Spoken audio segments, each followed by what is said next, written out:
Hello বন্ধুরা, ঘুম থেকে সকাল সকাল উঠে গেছি। বেশ ঠান্ডা পড়েছে। তো এই জানালাটা দিয়ে রোদ আসে, তো রোদের মধ্যে বসেছি। আর তার সাথে তো এই যে এখন আর চা না, কফি। একটুখানি আজকে আমি কফি খেয়েছি, চাটা খাইনি। দুজন মিলে চা কফি খেয়ে দিয়ে তো এবারে রান্নায় লাগবো। আজকে রান্নায় হবে কাতলা মাছের কালিয়া, বেশ ঝাল ঝাল করে, আর একটু গ্রেভি মতো।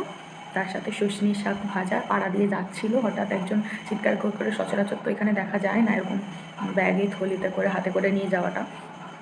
তো আরও অনেক রকমের শাক ছিল, তো শুশনি শাকটা আমার কর্তা নিল, ওটাকে বাছবো। আর ভাত হবে, আর ওল ভাতে হবে। ওলটা আরও কিছুটা রয়েছে, আগের দিনের ব্লগে তোমরা দেখলে ওলটা মাখাচ্ছি, আরও কিছুটা রয়ে গিয়েছে।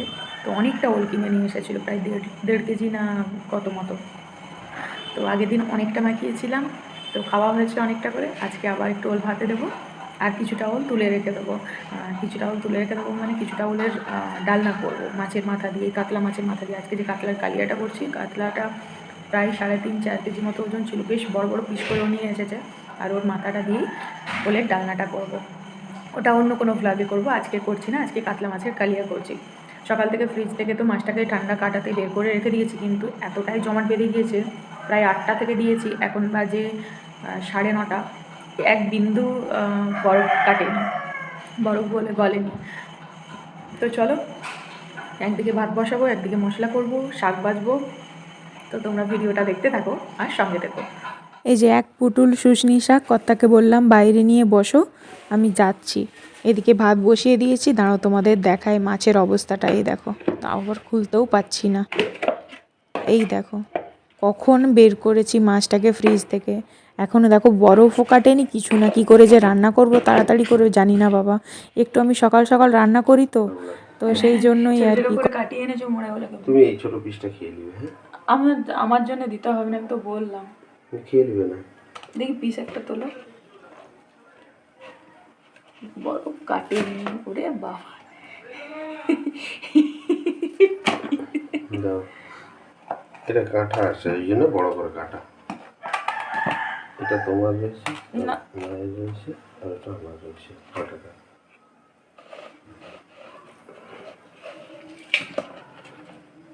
মাথাটা তুলে নাও, মাথাটা তো আজকে লাগছে না। মাথাটা ওলের ঘন্ট করে নিবে বললে যে। কড়াইতে সর্ষের তেল দিয়ে তেল গরম হয়ে গিয়েছে, মাছগুলো তো বরফ কাটিয়ে নিয়েছি, এবারে ভাজতে দিয়ে দিলাম।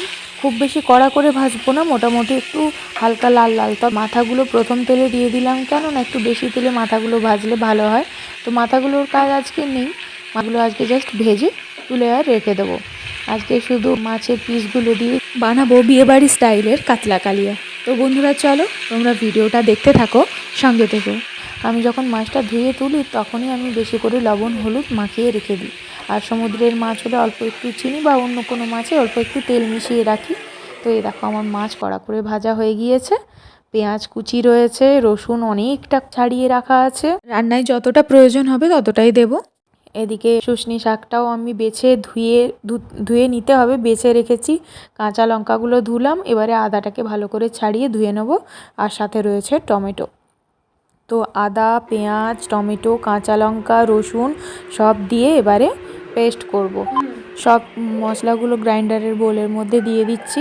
প্রথমে লঙ্কা দিলাম, তারপরে দিয়ে দিলাম টমেটো কুচি, আদা কুচি, রসুন আর পেঁয়াজ কুচি। বাস, এবারে ঢাকা লাগিয়ে ভালো করে পেস্ট করে নেবো। এই দেখো, একদম মিহি করে আমার পেস্ট হয়ে গিয়েছে। যে কড়াইতে মাছটা ভেজেছিলাম ওই তেলের মধ্যেই একটা তেজপাতা আর গোটা গরম মশলা দিয়ে দিলাম, 2টো লবঙ্গ, একটু দারুচিনি আর একটা এলাচ। বাস, একটু বড় এলাচটা দিয়েছি। এরপর পেঁয়াজ কুচি দিয়ে দিলাম, ঝিরিঝিরি করে কাটা পেঁয়াজ কুচি। পেঁয়াজগুলো হালকা ব্রাউন হয়ে এলেই বেটে রাখা মশলাটা দিয়ে দেবো। আর পরিমাণ মতো দিয়ে দেবো গুঁড়ো মশলা, লবণ, হলুদ, কাশ্মীরি লঙ্কার গুঁড়ি আর একটু চিনি দেব আজকের রান্নাটাতে, তাহলে খেতে স্বাদ লাগবে। তো চলো, পেঁয়াজটা ব্রাউন করে ভাজা হয়ে গেছে তোমাদের সাথে কথা বলতে বলতে। এবারে মশলাটা দিয়ে দিলাম, এবারে মশলাটাকেও ভালো করে কষিয়ে নিই। আজকের মশলাটা একটু কষিয়ে নেওয়ার পর গুঁড়ো মশলাগুলো দেবো। প্রথমেই আমি কিন্তু আজকে গুঁড়ো মশলাগুলো দিচ্ছি না, একটু মশলাটা ভালো করে ভাজা ভাজা করে নিই, তারপর এক এক করে গুঁড়ো মশলা দিতে শুরু করব। দেখো বন্ধুরা, মশলা কিন্তু ভাজা হয়ে গিয়েছে। এবারে গুঁড়ো মশলাগুলো দিয়ে দিচ্ছি, লবণ দিলাম, হলুদ গুঁড়ো দিচ্ছি, দিয়ে দিচ্ছি কাশ্মীরি লঙ্কার গুঁড়ো। এবারে আর স্বাদের জন্য দিয়ে দিলাম অল্প পরিমাণ চিনি। এবারে ভালো করে মিক্স করে নিই। কাতলা মাছের ঝোল ঝাল অনেক কিছুই করেছি, তবে কাতলা কালিয়াটা খুব কম করিনি কিন্তু এমন না, কাতলার কালিয়াও করেছি। তো মশলাটা একদিকে কষতে থাকুক, আর একদিকে আমুলের দই নিয়ে নিয়েছি অল্প পরিমাণে। তো কতটা নিয়েছি আমি বলতে পারবো না, তবে পরিমাণ মতো আমি যে অনুযায়ী রান্না করছি সেই মাপের আমি একটু দই নিয়েছি, ভালো করে চামচ দিয়ে ফেটিয়ে নিচ্ছি। মশলাটা ভালোভাবে কষানো হয়ে গেছে, দেখো তেল ছেড়ে গেছে। এবারে ফেটিয়ে রাখা দইটা দিয়ে দেবো। দইটা দেওয়ার পরেও কিন্তু ভালো করে কষতে হবে, নইলে দইগুলো কাটা কাটা হয়ে যায় ছানা কাটার মতো, সেটা যেন না হয়। ভালো করে মশলার সাথে মিশিয়ে নিতে হবে প্রথমত, তারপর দই দেওয়ার পর মশলা কষানো হয়ে গেলে সেই মশলা থেকেও কিন্তু তেল ছাড়বে, তারপর জল দিতে হবে। এই দেখো ভালো করে মিশিয়ে নিয়েছিলাম, তেল ছেড়ে গিয়েছে। এবারে পরিমাণ মতো জল দিয়ে দেবো। ব্যাস, এবারে জল ফুটে এলে ভেজে রাখা মাছগুলো দিয়ে দেবো। অনেকে কি করে না, একটু আলুও দেয় অনেকে কাতলার কালিয়ার সাথে। আমি আলুটা দিলাম না, আমি একদম বিয়েবাড়ি স্টাইলের আজকে কাতলা কালিয়াটা করছি। অপূর্ব গন্ধ বেরিয়েছে রান্নাঘরে, যেন মনে হচ্ছে বিয়েবাড়ির রান্না করছি। সত্যি আজকে তো তেল মশলাটা অনেক বেশি দিয়ে দিয়ে রান্না করছি, মানে এরকম তো প্রত্যেক দিন করা সম্ভব নয়, নইলে শরীরের 12টা বেজে যাবে। পরিমাণ মতো জল দিয়ে দিয়েছিলাম, ফুটে গিয়েছে। ভেজে রাখা মাছগুলোকে এবারে ছেড়ে দিচ্ছি। মাছের পিসগুলো আজকে কর্তা তার মনের মতো করে কেটে নিয়ে এসেছে। আমি তো মাছ সেরকম খাই না, আজকে আমাকে বলেছে তুমিও 1 পিস খাবে মাছ। আমি বললাম আচ্ছা ঠিক আছে। তো 4 পিস আজকে মাছ করেছে, তাকে 2 পিস দেওয়া হবে। দেখা যাক, আমি রান্না করি যখন ওর জন্য 2 পিস করেই মাছ নিই। ও যখন খায় অন্যান্য তরকারির সাথে বলে আমাকে আর 2 পিস দিতে হবে না, 1 পিসই দাও, নইলে বাকি তরকারিগুলো আর খেতে পারবো না।